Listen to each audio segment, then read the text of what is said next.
போர்களாலும் வன்முறைகளாலும் அமைதி இழந்து தவிக்கும் சிரியாவில் இருந்து வரும் ஆயிரக்கணக்கான அகதிகளுக்கு அடைக்கலம் அளிக்கிறது ஐரோப்பா.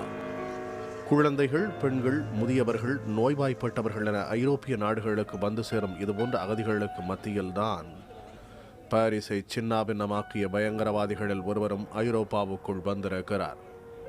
நவம்பர் 14ஆம் தேதி பாரிஸில் நடந்த பயங்கரவாத தாக்குதலில் மனித வெடிகுண்டாக வெடித்துச் சிதறிய அகமது அல் முகமது என்ற இந்த பயங்கரவாதியின் பயணம் சிரியாவில் தொடங்கியது. அகதிகளோடு அகதியாக துருக்கி வழியாக கிரீஸ் நாட்டின் தீவுக்கு இவர் வந்து சேர்ந்த நாள் அக்டோபர் 3. அன்றுதான் தன்னை ஒரு அகதியாக கிரீஸ் நாட்டு அதிகாரிகளிடம் பதிவு செய்திருக்கிறார்.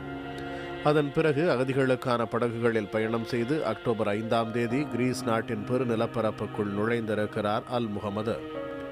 பின்னர் தரை வழியாக பயணம் செய்து 2 நாள்களில் மாசிடோனியாவை கடந்து செர்பியாவுக்குள் நுழைந்திருப்பதை அதிகாரிகள் கண்டுபிடித்திருக்கிறார்கள். அங்கு ஒரு அகதி முகாமில் உண்மையான அகதி போல தங்கியிருந்த அல் முகமது மேல் அதிகாரிகள் யாருக்கும் சந்தேகம் வரவில்லை.